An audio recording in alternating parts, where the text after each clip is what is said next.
नमस्कार। साहित्य तक के बुक कैफ़े के एक दिन एक किताब में मैं जयप्रकाश पांडे आपका स्वागत करता हूं। जैसा कि आप जानते हैं, इस कार्यक्रम में सामान्य तौर पर मैं पत्रिकाओं की बात नहीं करता हूं, पुस्तक चर्चा करता हूं। लेकिन कुछ पत्रिकाएं ऐसी होती हैं जो संग्रहणीय होती हैं और जिनके विशेषांक इस बात का द्योतक होते हैं कि हिंदी साहित्य की समृद्धि के लिए, साहित्यिक समझ के लिए उनकी चर्चा अवश्य की जानी चाहिए और वे आपके संग्रहालय में, आपके ग्रंथालय में, आपकी पढ़ाई की टेबल पर होने चाहिए। इंडिया टुडे साहित्य वार्षिकी का यह अंक ऐसा ही है। यह कथा का जो समय है, समकालीन रचनाकारों की चुनिंदा कहानियां जो हैं वह इस संकलन में समाहित हैं, लेकिन केवल इतनी सी बात नहीं है।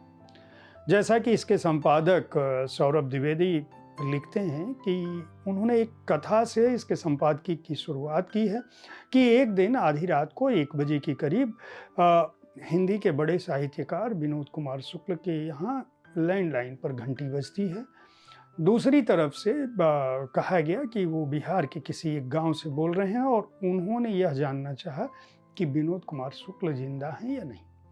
यह घटना शुक्ल जी ने ही सौरभ द्विवेदी को बताई थी और उन्होंने कहा कि यह पता करना, इस बात की खोज करना, इस बात की जानकारी हासिल करना कि हमारे समय का कोई महत्वपूर्ण रचनाकार जीवित है या मृत हो गया और उसकी चिंता बिहार के किसी एक सुदूर इलाके में है, यह बताता है कि साहित्य और शब्दों की दुनिया किस तरह से जिंदा है।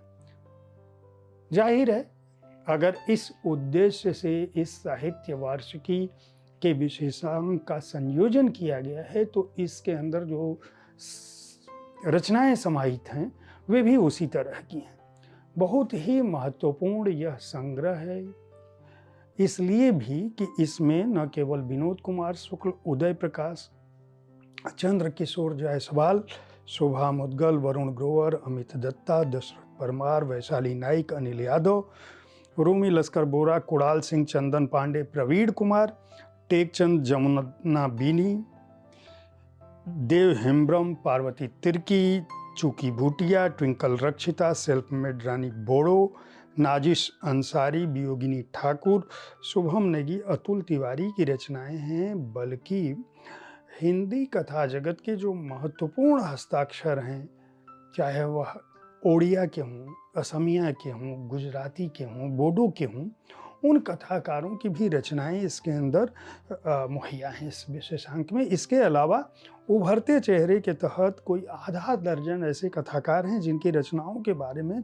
आपको ज्ञात नहीं हो। और बताऊं कि कुछ उपन्यास अंश ऐसे हैं जो इस संग्रह को अतुलनीय बनाते हैं।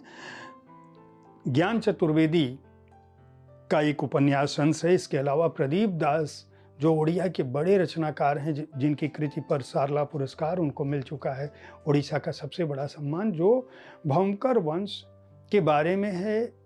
बौद्ध धर्म किस तरह से सहजयान, हीनयान में बदला, वो किस तरह से टूटा या चरम पर रहा, इस पर आधारित वह उपन्यास है। ऐतिहासिक घटनाक्रम पर उसका अंश है। सुशीला टाकभौरे, श्याम बिहारी श्यामल और मानव कौल, इन सब की रचनाओं के उपन्यास अंश इसको महत्वपूर्ण बनाते हैं।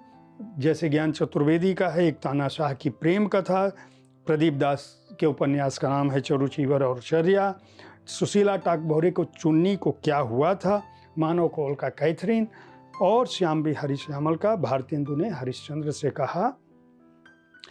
यह उपन्यास अंश इसके अंदर शामिल है।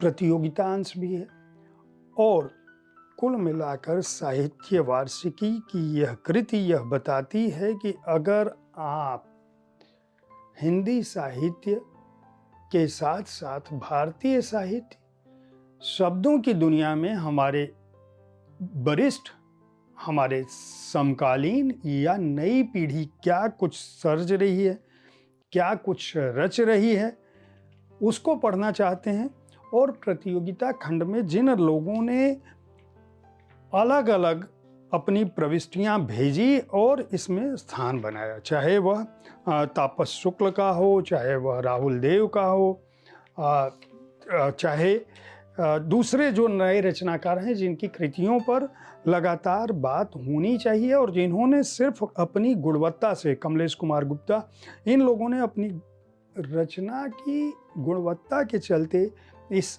अंक में अपना स्थान बनाया। संजय कुमार सिंह, इन सारे लोगों की रचनाओं को अगर पढ़ना है तो आप साहित्य वार्षिकी को खरीद सकते हैं। यह एक महत्वपूर्ण अंक है। किसी भी पुस्तक को खरीदने की तुलना में एक साथ एक जगह पर इतने तरह की पठनीय सामग्री, उपयोगी सामग्री और हिंदी साहित्य को समृद्ध करने वाली सामग्री, दूसरी भाषाओं के जो अनुवाद हैं इस पुस्तक में, वे इसको और भी ज़्यादा समृद्ध बनाते हैं और भारतीय साहित्य के प्रतिनिधि पत्रिका के तौर पर इस अंक को स्थापित करते हैं। वर्ष 2023-24 का यह विशेषांक 250 रुपये का है। पृष्ठ संख्या है 244। उम्मीद है साहित्य तक का यह एपिसोड आपको पसंद आया होगा। इस कार्यक्रम में आप किस तरह की पुस्तकों की चर्चा चाहते हैं, इसके बारे में अपनी राय से हमें ज़रूर अवगत कराएं। हमारी कोशिश होती है कि विविध विधाओं की पुस्तकों के साथ आपके पास हर दिन मैं पहुंचूं, ताकि आपको अपनी पसंद की पुस्तक चुनने में आसानी हो। पुस्तक संस्कृति को बढ़ावा देने के लिए इस कार्यक्रम को सुनते रहें और इसके बारे में अपनी राय से भी अवगत कराते रहें। धन्यवाद।